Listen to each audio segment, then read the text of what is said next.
TV7 Israel News is made possible thanks to your generous donations. Shalom and good evening. This is TV7 Israel News broadcast to you from Jerusalem. And in today's top stories, Israel's Air Force allegedly strikes Iranian targets in Eastern Syria. U.S. rejects Iran's cynical call to renew nuclear talks in exchange for sanctions relief. China announces a joint Chinese-Saudi naval exercise to be held later this month.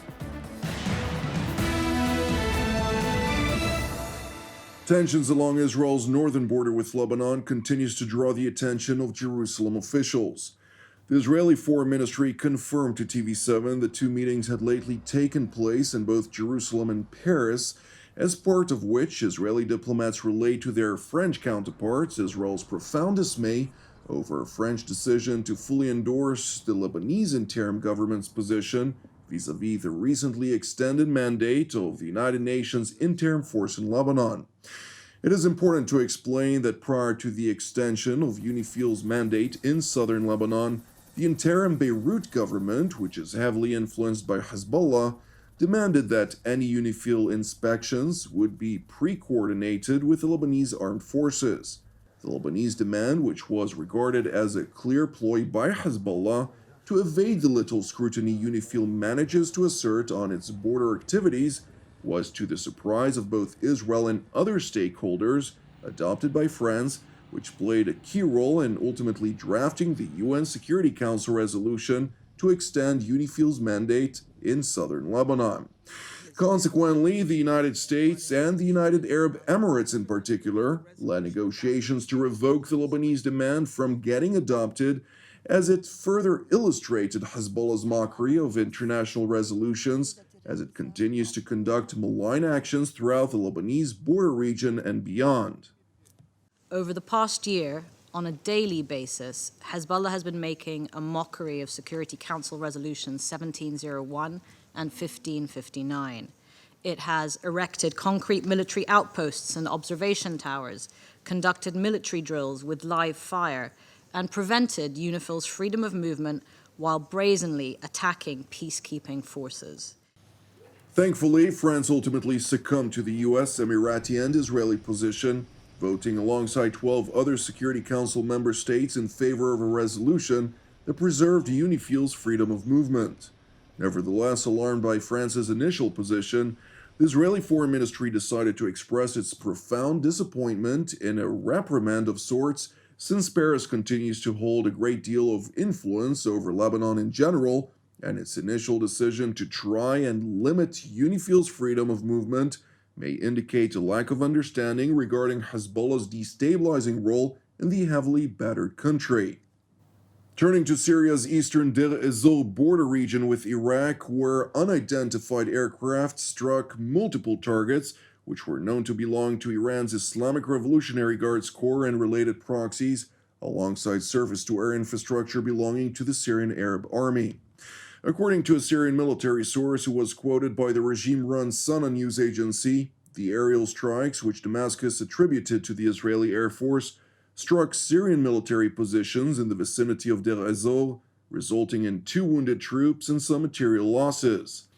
And while stopping short from elaborating on the matter, the London-headquartered Syrian Observatory for Human Rights reported on quite a robust aerial operation that claimed the lives of 10 militants, including at least 6 foreign nationals, presumably affiliated with Iran's Liwa Fatimiyun brigades of Afghan militants who operate at the discretion of the RGC's Quds Force.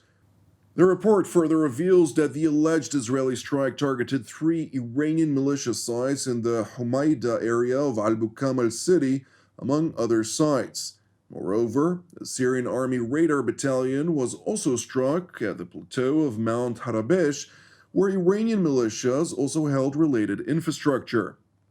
It is important, however, to note that while the Damascus regime blamed Jerusalem for the attack, the IDF spokesperson's unit did not confirm or deny its alleged responsibility in response to TV7's request for comment. Turning to Tehran, where Iranian Foreign Ministry spokesman Nasser Kanani voiced the Islamic Republic's aspiration to reignite negotiations with the United States on its nuclear program in exchange for sanctions relief. Nevertheless, Iran's proposed negotiations would not discuss any other outstanding issues related to its role of fomenting terror globally. If the U.S. returns to the Iran nuclear deal in a resolute and responsible manner, we are ready to fulfill our responsibilities and resume negotiations.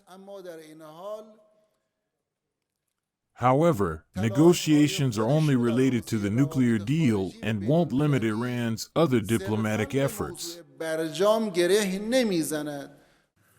The cynical Iranian proposal does not impress the United States as the Islamic Republic continues to act in bad faith in all matters related to its nuclear activities.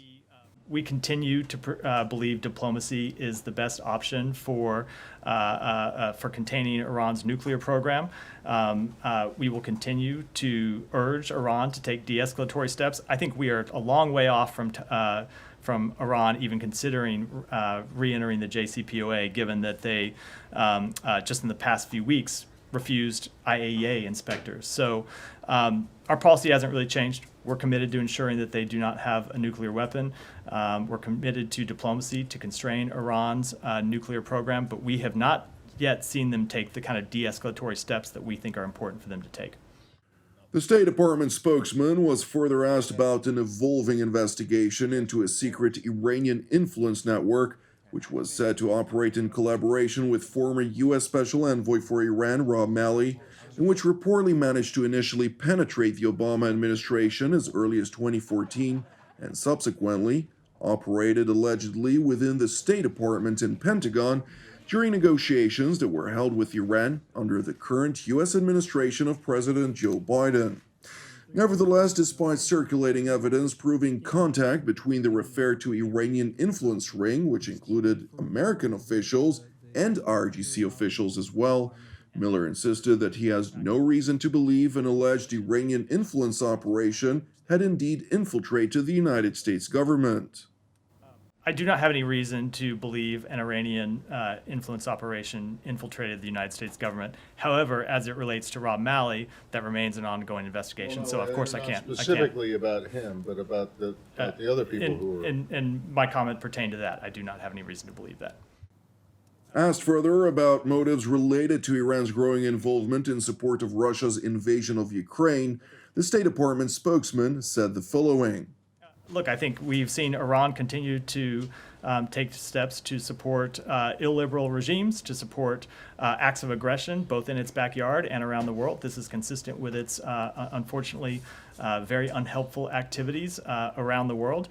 We have taken steps to impose sanctions on those who have provided such weapons to help Russia's war against Ukraine, and we will continue to do so. Making a sharp turn to Cairo, where Egyptian President Abdel Fattah Ali announced his decision to once again run for re-election.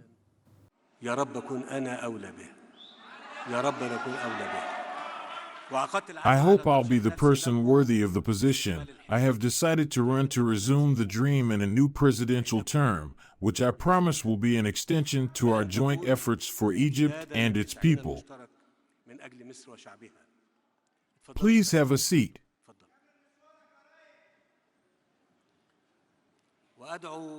I call on all Egyptians to participate in this democratic scene to choose with their patriotic conscience who is worthy, and may God give it to whomever is more worthy.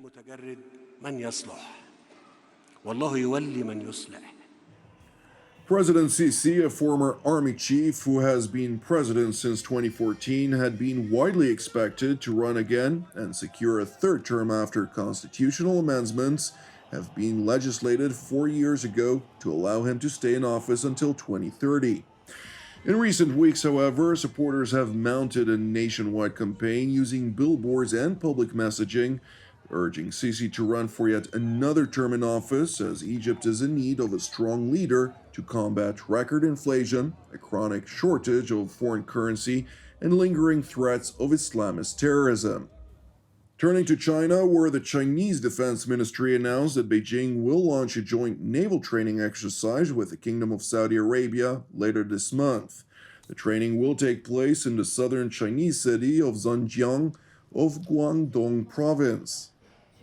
In accordance with the International Military Cooperation Program and the consensus of the two sides, China and Saudi Arabia will hold the Blue Sword 2023 Joint Naval Special Operations Training in Zhenjiang, Guangdong Province, in October.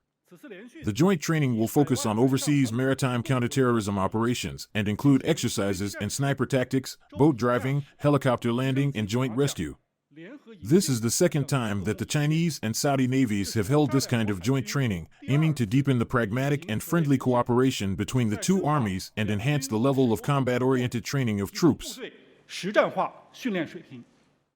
The Defense Ministry spokesman further noted that the anticipated Saudi-Chinese joint naval exercise is the second such drill between the two countries. Thank you for watching TV7 Israel News. I would like to point out that TV7 Israel is a donation-based ministry. Therefore, if you're blessed by our productions and would like to help support keeping TV7 Israel on air, please consider making a donation. You can do so by visiting our website at www.tv7israelnews.com.